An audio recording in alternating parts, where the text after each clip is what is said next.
이 시간에는 추월 중독에서 벗어나라, 추월 중독에서 벗어나라 라는 제목으로 하나님 말씀 증거하도록 하겠습니다.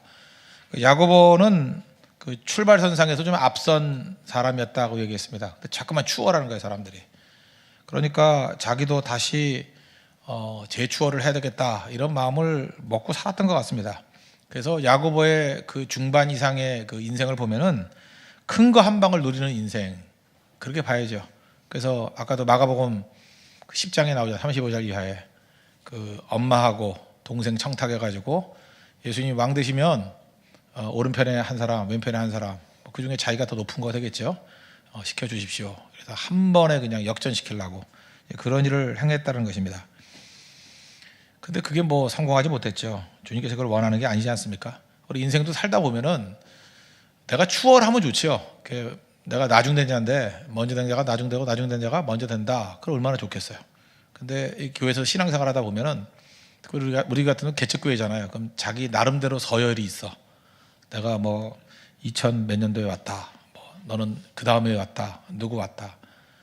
그보다 더한 건 교육자들인 것 같아요. 교육자들 그 이름 순서 잘 불러야 됩니다. 그 순서 엇갈려가 해가지고 그 큰일 나요. 그러면 또 그 사람 이상해요. 무슨 애도 아니고 서열 의식이 있다고요. 서열 의식이 있다라는 거를 전제로 한다 그러면 야고보 얼마나 힘들었겠어요? 안 힘들어요? 사실 시작할 때는 베드로, 안드레보다 집안이 낫잖아요. 세베대의 집안, 명문 집안 아니에요. 그래서 처음 4명 딱 불렀을 때는 야고보는 혼자 그렇게 생각했을 거예요. 야, 저 집안하고 우리 집안하고 비교가 되냐? 그지? 우리 집안은 선주 집안이고 저건 뭐 어디서 오던 애들이야? 같은 동네 사람이지만 베드로도 알 거 아니에요. 안드레도 알 거 아니에요. 쟤는 별거 아니야. 근데 일단은 그 안에서 추월당하죠. 추월당한다고. 베드로가 수제자가 되고 베드로가 크게 쓰임 받고, 거기다가 또 형제인데 야고보 요한 그러는데 뭐 말이 야고보 요한이지 주로 예수님께 주로 사랑받는 건 요한 아니었습니까? 요한이 주로 사랑받았어요. 그러다 보니까 또 추월당했다는 느낌을 받고, 4명 중에 탈락은 됐지만 안드레 중요 순간마다 또 쓰임 받잖아요. 그러니까 언제든지 이 3명 가운데서 또 밀릴 수도 있다라는 의식을 안 가졌을까요? 저는 가졌다고 생각합니다. 또 시간 지나다 보니까 뭐 생각지도 않았던 마태 이런 거 막 등장하잖아요. 그래서 세리 출신인데 비천한 사람인데도 불구하고 기록자라니까 예수님이 맡겼겠죠, 많이. 그죠? 그래서 마태복음 보면은 기록을 아주 잘했다라는 것을 알 수 있어요. 적자 생존, 적어야 생존한다. 적자 생존. 그래서 그 세리했던 그 기능을 가지고 정말로 체계적으로 썼어요. 자료를 잘 분석해가지고. 그래서 마태복음 보면은 그냥 머릿속에 탁탁 들어요. 각설탕 같이. 그죠? 그런 게 있잖아요. 그러니까 강점이 있죠, 강점이. 자꾸 추월당하는 거예요. 그러니까 초조해지겠죠. 그러다 보니까 이 초조한 사람들의 특징이 뭐예요? 한 방에 끝나겠다. 항상 역전을 생각하더라는 것입니다. 대기업 임원 출신들 있죠. 뭐 삼성이나 현대, 뭐 SK 이런데 대기업 임원 임기가 2년 아니야? 2년? 뭐 2년도 안 갑니다. 그 전에도 잘리면 끝나는 거니까. 대기업 임원 하던 사람이 퇴직을 하면 못 견딘다 그러죠. 뭐 또 장성들, 군에서 이렇게 별 달던 분들이 나오면은 몇 년 있다 돌아가시는 경우가 많대요. 부관들이 항상 있었는데 돌봐주는 사람도 없고 쓸쓸해가지고. 그거 왜 그렇죠? 갑자기 높은 곳에 있다가 이렇게 추락했다라는 느낌을 받는다고요. 대기업 같은 데서는 그 기업에서 나오고 난 다음에 또 새로운 일을 해야 될 거 아닙니까? 뭐 하청업체 이런 거 해야 되니까 그 퇴직하기 몇 달 전쯤부터는 자기 부하 직원에게 막 큰 소리 치던 사람이 친절해지기 시작한대요. 나중에 밥도 사고. 남자들이 참 어렵게 삽니다. 그 다음에 퇴직하고 난 다음에 옛날 부하 직원이었는데 전화를 받을 때도 이렇게 두 손으로 받는데, 공손히. 그 모습을 바라보는 아내들 가슴 아프죠. 저는 옛날 부하 직원이었는데 저렇게 해서 쩔쩔매가면서 돈 벌어오는 거구나. 사실 그 남성 사회들, 뭐 여성도 그렇겠지만 남성 사회에서 이렇게 피눈물 나게 버는 걸 보면 여자분들도 백화점 가서 함부로 쓰면 안 돼요. 그죠? 힘들게 버는 사람들도 많거든요. 사실 자존심 다 내려놓고. 야고보도 그런 모습이 아니었을까 그런 생각 같습니다. 쉬운 게 아니라고요. 대형교회 부목사 출신들이 목회가 안 된다는 거 들어보셨어요? 대형교회 숫자가 많이 모이잖아요. 모이는 이유가 여러 가지 다른 요인이 있겠죠. 그런데 뭐 예를 들어서 뭐 한 목사가 부목사인데도 불구하고 뭐 한 1000명, 2000명씩 이렇게 움직일 수 있거든요. 설교할 때마다 훈련 잘 받았으니까 아멘, 아멘 하고 뭐 은혜 받고 그러면 착각에 빠지죠. 내 설교가 되게 좋은가 봐. 여기서도 이렇게 하니 10분의 1만 모여도 뭐 몇백 명은 모이겠네. 뭐 이런 태도를 갖고 나가잖아요. 나가 보면은 사모님과 애밖에 없죠. 개척교회 하면. 그죠? 그래서 뭐 농담같이 그런 얘기하는 경우 있어요. 그죠? 대형교회 부목사 물 빠지는데 3년 걸린다고. 3년 더 걸린 것 같아요. 어떤 목사는 5년쯤 걸려요. 5년 돼야 물이 쫙 빠져버려. 아, 이게 아니구나. 좋은 게 아니라니까요. 뭘 배워야 되냐 하면은 제가 볼 때 현실과 이상과의 괴리를 빨리빨리 깨버리는 게 중요해요. 현실에 돌아와야 된다고. 저도 마찬가지 아닙니까? 저도 뭐 사람 많이 모인데 담임 목사 했었잖아요. 그러니까 뭐 많이 모이잖아요. 근데 지금은 상황이 다르잖아요. 이제 개척교회잖아요. 그 생각 품고 하면 안 되죠. 뭐 지금도 개척교회지만 뭐 작은 교회는 아니지요. 그렇지만 어쨌든 간에 다르잖아요, 내용이. 빨리 현실 갈감을 가져야죠. 여기서 해야 될 일이 무엇인가. 그게 중요한 거 아니겠습니까? 일단은 우리가 하는 순간에 이런 생각을 해요. 너무 훌륭해지려고 그러니까 문제인 것 같아요. 우리 인간은 그렇게 훌륭한 존재가 아닙니다. 훌륭한 사람들은요, 몰라서 훌륭한 거예요. 다 이렇게 뒤집어 놓으면 훌륭할 것도 없어요. 인간이 하나님의 은혜로 사는 존재지. 그래서 여러분들 훌륭해지려고 하는 걸 내려놓으십시오. 그리고 하나님께서 맡기시는 일, 어떤 일이 됐든 간에 그 일 하겠습니다. 그냥 묵묵히 하겠습니다. 그러면 하면 되는 거예요. 사람들을 모아주시면 모아주시는 대로 하는 거고, 안 모아주시면 안 모아주시는 대로 충성하는 거고, 그런 게 중요하다는 것입니다. 그죠? 근데 우리는 어떠냐? 이게 한때 잘 나간 사람들이 문제예요. 한때는 잘 나갔는데, 그래서 항상 옛날 최선을 생각해가지고 자꾸만 추월 중독에 빠진다고. 제가 보니까 이번에도 러시아의 소트니코바, 걔는 불행한 애예요. 16살이라 그러는데 실력도 없는 애가 기우뚱기우뚱 하는 애가 금메달을 땄어. 그러니까 이번에 뭐 세계 선수권 대회도 안 나온다면서요. 나와서 망신 나갈까봐. 그래서 무슨 걔는 뭐 홍해가 갈라지는지 맨날 갈라쇼만 또 한다며 또 갈라쇼를 또 한대요. 뭘 하는지 모르겠는데 뭐.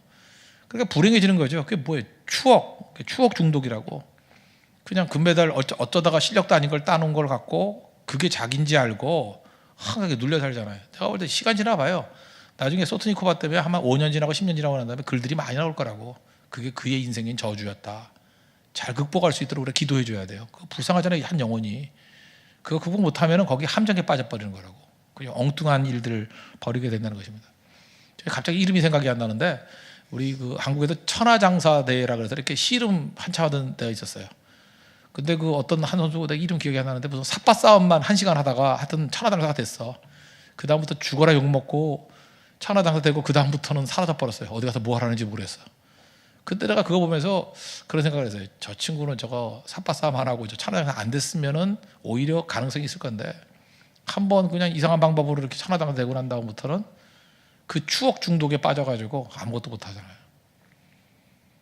특별히 여자분들이 그렇죠. 한때는 예뻤죠. 그러니까 젊어서도 안 예쁜 사람은 추억할 게 없잖아요. 주로 사진을 찢어버리거나 이러잖아요. 그죠? 근데 추억할 게 많은 분들은 추억 중독에 빠진다니까요. 그때 그러면 되지도 않는데 40 넘어서 20대를 그리면서 잠깐 뜯어고치고 잠깐만 살 잡아당기고 그래서 배꼽이 목까지 올라오고 잠깐 이렇게 되잖아요. 그죠? 추억 중독이에요. 추억 중독. 우리 성도들은요 추억 중독에 빠지면 안 되고 은혜 중독. 날마다 하나님께서 은혜 주시는 거 붙들고 나갈 줄 알아야 된다는 것입니다.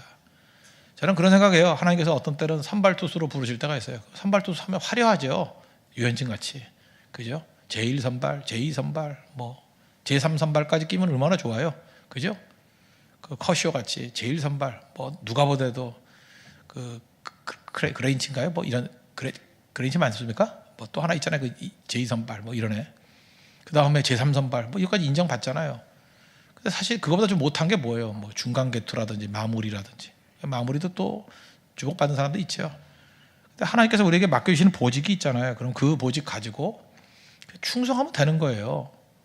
저는 야고보에게 주는 메시지가 그거라고 생각합니다. 어떤 때는 그저 앞선 사람이었는데 뒤선다. 그럼 있는 자리에서 작은 일에 충성하는 거. 이게 중요하다는 거예요. 그러기 위해서 필요한 게 뭐냐? 현실과 이상과의 괴리를 빨리 극복해서 현실 감각 찾아야 된다는 것입니다. 지금도 야고보 같은 사람들이 있죠. 한때 잘 나간 사람, 한때 고지에 있던 사람, 한때 앞섰던 사람, 좋은 집안, 좋은 배경 속에 사는 사람들 빨리 현실로 돌아오십시오. 꿈속을 헤매지 말라고요. 이 현실과 이상의 괴리가 제일 심한 사람이 누굴까 생각하니까 연예인. 또 한 가지 크리스찬 연예인. 생각보다 크리스찬 연예인들이 자살을 많이 해요. 그 예수 믿는 사람들이 자살을 만드는데, 그죠? 크리스찬 연예인. 왜 그럴까? 두 가지 괴리에 빠진 거예요. 특별히 연예인이라는 괴리. 연예인은 스테이지 위와 스테이지 아래가 하늘과 땅 차이예요. 스테이지 위는 너무너무 화려하고 스테이지 밑에 너무너무 복잡해요. 그러니까 이게 뭐 그 괴리가 어마어마한 거죠. 허탈감. 거기다가 크리스찬이라는 딱지가 붙었어요. 뭐 어쩌다가 간증하고 다니고 뭐 갑자기 뭐 수상식에 나가가지고 뭐 모든 영광을 하나님께 돌립니다. 뭐 이래가지고 뭐 난 그런 거 안 했으면 좋겠어요. 나는 진심으로 그래요. 왜냐하면 그 영혼을 좀 보호하고 싶어서 안 했으면 좋겠어요. 저도 사역하면서 연예인들 굉장히 많이 있었거든요. 근데 연예인들 앞에 내세운 적 별로 없어요. 왜냐하면 그 영혼들 보호해 줘야죠. 그죠? 우리 교회도 저명 인사들 있잖아요. 제가 절대 안 내세우잖아요. 왜? 그거 나중에 넘어진다고요. 왜냐면 괴리감 생기기 때문에. 여러분, 우리 다 약한 사람들 아니에요. 믿음도 약한 사람들인데. 근데 준비도 안 된 사람한테 저 사람은 신실한 크리스찬이야라는 딱지를 붙여놓고 그 조건에 맞춰 살아간다 그러면 그 반드시 넘어가거나 외식에 빠지거나 그러지. 그게 견딜 수 있겠어요? 그래서 여러분들 크리스찬 연예인 그런 사람들 나는 별로 기대 안 해요. 오히려 위험하다고 생각해요. 많이 기도해 줘야 되고 오히려 좀 컴다운 할 필요가 있어요. 그죠? 지금도 유명한 그런 사람도 있잖아요. 그죠? 크리스찬 연예인 그러면서 뭐 구제한다, 뭐 자선한다. 너무너무 알려진 사람들. 그거 위험합니다. 그거. 왜냐 괴리감이 너무 크기 때문에. 계속 그렇게 살 수 있는 게 아니라고요. 그 환상이 한번 깨지는 순간 넘어질 거라고. 내가 알고 있는 그 자선 많이 하고 있는 어떤 연예인, 그 사람 약물 중독이라고 내가 들었어요. 그 눈빛 보면 정상 아니에요. 절대 정상 아니에요. 그 나중에 보라고요. 그러니까 그런 걸로 이렇게 극단으로 나가는 거라고요. 그거 너무 영웅시하면 안 되고 훌륭한 분이죠. 훌륭하다. 그 부분에 훌륭하다. 약함을 저렇게 승화시키는구나. 그 정도로 받아들여야지. 뭐 절대선이다, 뭐 절대 기준이다 이렇게 나가면 인간은 반드시 넘어질 수밖에 없다는 것입니다. 그리고 우리 한 사람 한 사람이 크리스찬 연예인 그런 타이틀을 붙이려고 그러지 말아요. 교회에서도 마찬가지예요. 그 착한 애라는 칭호 받는 애 있죠. 갑자기 쟤는 뭐 정말 착한 애야. I hate 착해. 그렇게 된다고 나중에 알아요? 30살이 되는 순간부터 악녀가 되는 애들 있죠. 착하게 살았더니 손해만 봤어. 죽으라 일만 시키고, 그죠? 교회에서도 성경할 때 끌고 가서 맨날 시다바리라 시키고. 착하지 않을래 그런다고. 잘 선언한 거예요. 맞아요. 착하지도 않잖아. 뭐 착하기는. 땡깡도 부리고 좀 그래요. 그러면서 그냥 성실하게 자기 일에 충성하라고. 그게 훨씬 더 하나님께서 기뻐하시는 모습이라는 것입니다. 그래서 우리 야곱에게 기대되는 건 뭐냐? 지극히 작은 일에 충성하라. 있는 자리에서 현실감 가지고 충성하라는 거예요. 큰 일 해야 되는 게 아니라는 것입니다. 요셉 보십시오. 꿈은 큰데 현실 감각 있잖아요. 노예시키니까 나는 꿈 받은 사람이니까 노예 안 해. 죽을래. 하나님 이게 뭐예요? 그러지 않고 그냥 노예해요. 훌륭한 노예. 꿈이 있는 사람이었습니다. 그런데 감옥에 집어넣었어요. 그래도 감옥에서 잘 지내요. 거기서 뭐 단식 투쟁하거나 뭐 죽겠다 살겠다 그러지 않고. 그거예요. 바울도 마찬가지죠. 하나님께서 뭐 이방인의 사도 그랬는데 맨날 감옥에만 가다 놓네. 그 하나님 이게 뭡니까? 그러지 않고 감옥에서 자유가 없잖아요. 그러니까 시위대에 있는 사람에게 군병들에게 전도해요. 하루에 4명씩 그 사교도만 해도 그죠? 16명 아니에요. 날마다 교체되니까 복음 증거에서 시위대한이 다 복음으로 편만해졌다. 빌립보서 1장의 표현 아니에요? 작지만 그 일 하잖아요. 그리고 또 뭐예요? 자유가 없으니까 편지 썼잖아요. 그게 바울 서신된 거 아니에요? 오히려 더 강력하게 쓰임 받죠? 바울이 생각할 때는 자기는 작다라고 생각해요. 주변 사람들은 바울은 끝났다고 생각했을 거예요. 저거 하나님이 길 다 막으시네. 아니에요. 그때가 오히려 더 큰일 한 거잖아요. 모른다니까요. 몰라요. 야고보가 그랬어요. 별거 아닌 것 같이 보이지만 이제부터 이제 야고보가 얼마나 큰 일로 하나님이 사용하시는지를 보여드릴게요. 아무것도 아닌 것 같이 보이지만 하나님께서 그 작은 일에 충성하니까 그걸 통해서 놀라운 일들을 이루시더라는 것입니다. 오늘 사도행전 12장의 이야기는 야고보가 순교하는 장면이에요. 그죠? 순교까지 어떤 과정이 있었는지를 한번 보겠습니다. 그 예수님이 십자가 지시고 부활하셨습니다. 부활하시고 난 다음에 120 문호들이 마가의 다락방에 모여서 기도했죠. 그래서 오순절 성령 강림이 있지 않았습니까? 그런데 그 다음부터 성경의 기록은 야고보가 별로 없어요. 그런데 초대교회 전승들이 있잖아요. 이 초대교회 전승은 100% 믿을 건 아니지만 상당히 근거가 있습니다. 초대교회 당시 그 기록들이니까. 그때 당시의 기록에 의하면 야고보는요, 제자들 가운데 최초의 선교사예요. 최초의 선교사. 그는 이랬던 것 같아요. 내가 수제자 3명 중에 하나였는데 나는 한 일이 없어. 아마 이렇게 눌렸는가 봐요. 성령 충만함, 오순절 성령 강림이 있었습니다. 얼마나 뜨거웠어요. 베드로가 나가서 설교했더니 3,000명이 회개하고, 또 설교했더니 5,000명이 회개하고. 사도행전 2장 같은 데 보십시오. 얼마나 교회가 부흥했어요. 사람들이 막 벅적벅적대고 부흥에 취해 있었습니다. 그때에 성경에는 나오지 않지만 쓸쓸하게 뒤에 앉아있던 사람이 야고보였던 것 같아요. 야고보는 뭘 생각했느냐? 예수님 말씀을 생각했어요. 사도행전 1장 8절 보니까 오직 성령이 너희에게 임하시면 너희가 권능을 받고 예루살렘과 온 유대와 사마리아 땅끝까지 이르러 내 증인이 되리라. 그걸 기억했던 것 같아요. 그래서 예루살렘에 머무르지 않고 떠났어요. 선교사로 떠났다고. 떠나서 그가 간 곳이 기록에 의하면 2군데입니다. 한 군데는 사마리아고 또 한 군데는 서바나. 서바나가 어디냐? 이 땅끝까지 그럴 때 당시 예수님 당시 2000년 전 당시 예수님 당시의 땅끝은 스페인입니다. 스페인이 땅끝이에요. 그래서 요나가 가려고 했던 그 다시스가 스페인이에요. 스페인의 수도 다시스. 거기가 땅끝이에요. 거기 넘어가면 땅이 없잖아요. 대서관 넘어서 아메리카 대륙이 있긴 있지만 그때 당시 세계 사람들의 머릿속에는 땅끝이 거기라고요. 더 갈 데가 없는 거예요. 그래서 땅끝을 향해 갔어요. 다시스, 다시 말해서 사바나, 스페인을 향해서 갔다고요. 2군데 갔다는 건 의미가 있죠. 야고보는 어떤 사람이었습니까? 사마리아 지나가다가 예수님 영접하지 않으니까 하늘에서 불을 내려가지고 멸망시켜 버립시다. 그렇게 얘기했던 거 아니에요. 그 사람이 성령의 은혜를 받고 난 다음에 그렇지, 내가 말 잘못했지. 내가 저기 멸망시키려는 저기를 구원시켜야지. 변화된 요나 같은 마음이죠. 사마리아 갔어요.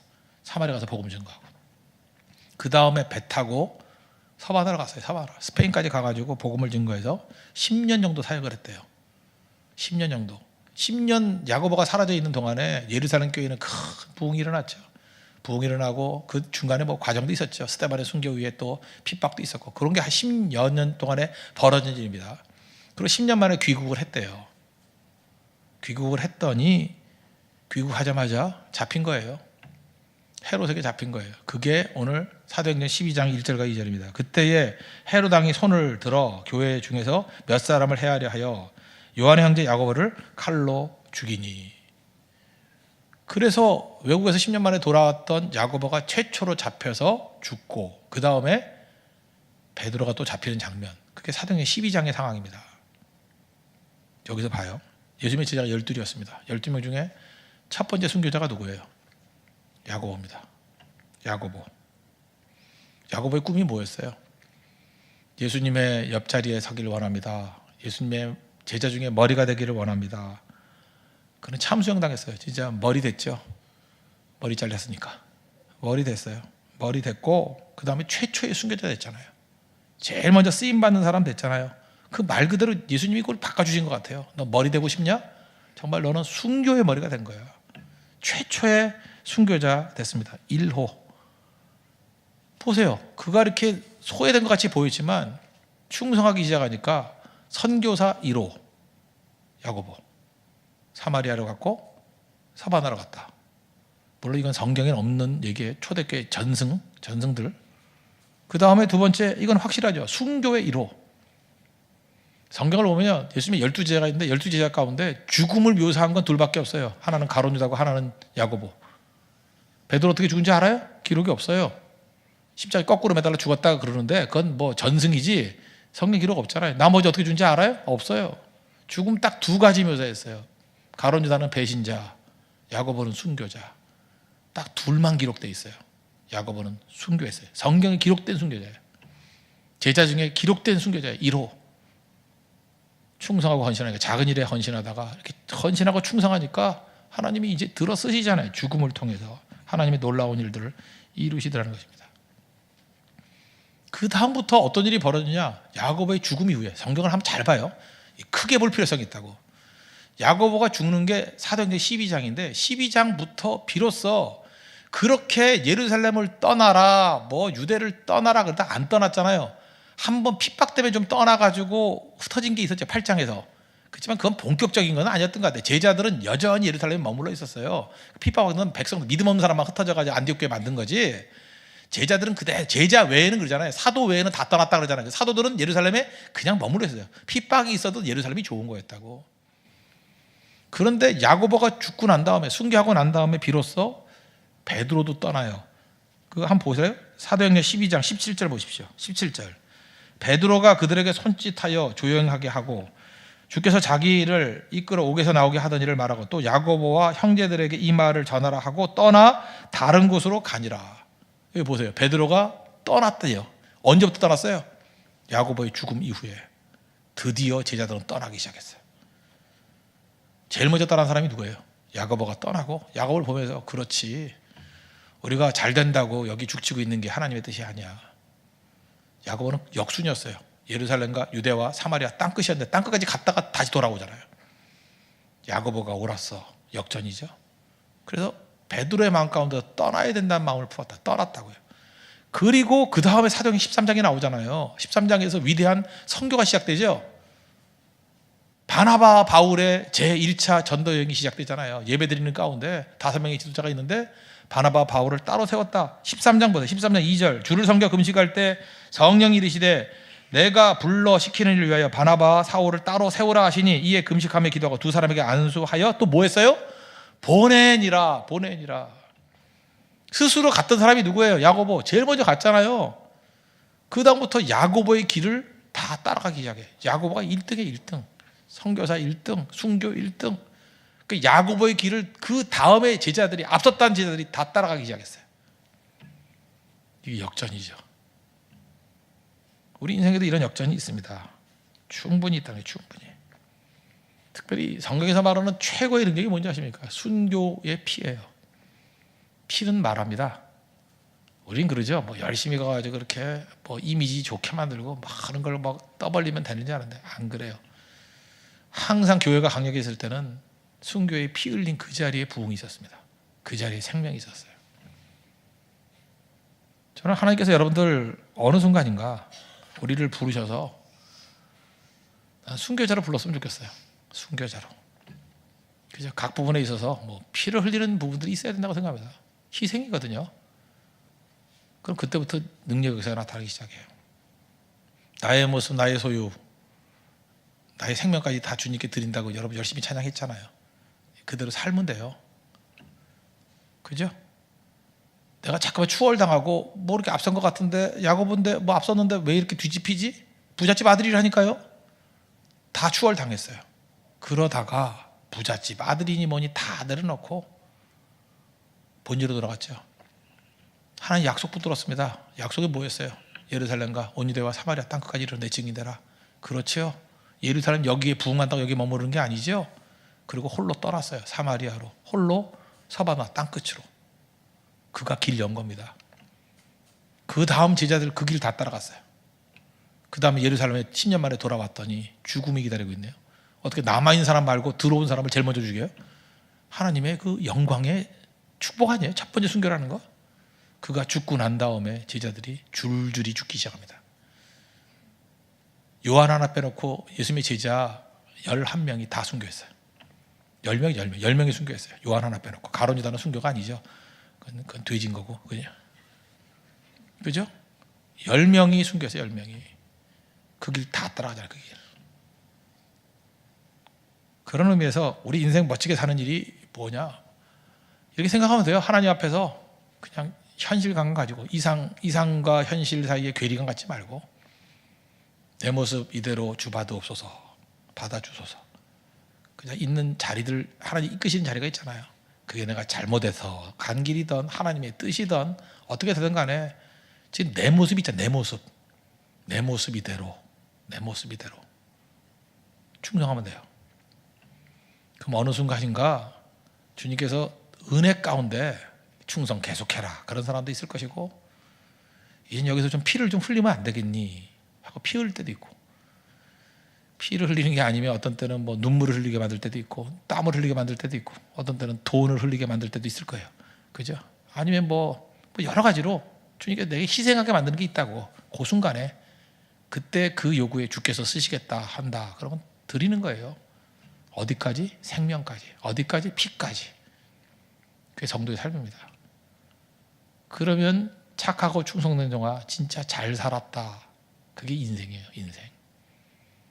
길지 않은 인생입니다. 우리 그 길 살아야겠죠? 저는 그래서 기도합니다. 우리 홍대세 교회가 현실 감각을 갖는 교회가 됐으면 좋겠어요. 잠깐 뜬구름 상은 너무 이상하게 커가지고 충성 못하는, 헌신 못하는 그런 어리석은 범하지 않았으면 좋겠고, 지금 할 수 있는 거 하십시오. 할 수 있는 거 예배드리고 기도하고, 성경할 때 성경하고, 헌금할 때 헌금하고, 헌신할 때 헌신하고, 그러다가 주님이 이끌어가다가 어느 순간인가 피 흘려라 그럴 때 있다고요. 그럼 흘리면 되는 거예요. 그러면 우리가 평상시 기도했던 것들 있죠. 여러분들 그 꿈 같은 거 좋습니다. 나 주님의 오른편 왼편 되길 원합니다. 그게 뭐 나빠요? 순교할 때 아마 야곱은 그러고 순교했을 거예요. 주님, 드디어 내가 주님 우편으로 갑니다. 그죠? 주님 우편으로 갑니다. 순교 이러잖아요. 내가 주님 우편 되고 좌편 되길 원했는데 주님 감사합니다. 내 기도를 들어주셨군요. 예수님 십자가 지셨는데 야고보는 참수 목 잘려가지고 순교당하잖아요. 그리고 주님 우편에 제일 먼저 가잖아요. 주님이 그 기도 들어주셨죠. 마가복음 10장에 보면은 그 얘기 기억나시죠? 내가 마시려는 잔을 마실 수 있느냐? 그때 야고보가 뭣도 모르고 마실 수 있습니다 그랬잖아요. 그냥 마시잖아 진짜. 그죠? 그리고 진짜 그 기도도 된 거죠. 은혜 가운데. 어차피 한 번 사는 인생 아니에요. 주님의 은혜 가운데 그 모습으로 서야 된다는 것입니다. 그러면 승리한다는 거예요. 마귀는 우리를 어떻게 넘어뜨리느냐? 뜬구름 잡게 만들어요. 그래서 맨날 출발선이 틀리다고 원망하게 만들고, 그 다음에 꿈 가지고 꿈 때문에 지금 충성 못하게 만들고, 밤낮 좌절하게 만들고, 낙심하게 만들고. 누가 그러래요? 맨날 추억에만 사로잡아가지고 추억 중독에 빠져있고, 옛날엔 좋았는데 옛날이요 이런 걸 틀어놓고. 아니에요. 주님 앞에서 있는 일에 충성하십시오. 그리고 필요하면 피까지도 흘리는 인생, 그 주님께 영광스럽게 사용해 주실 거예요. 그런 야고보 같은 거룩한 인생 되는 축복이 임하기를 바랍니다. 자리에서 일어나겠습니다. 214장 찬송하겠습니다. 나 주의 도움 받고자 주 예수님께 빕니다. 그리고 우리 기도합시다. 우리 좋은 순교자 되게 해주시고, 피까지도 흘리는 종 되게 해주시고, 충성하는 종 되게 해달라고 우리 기도하겠습니다.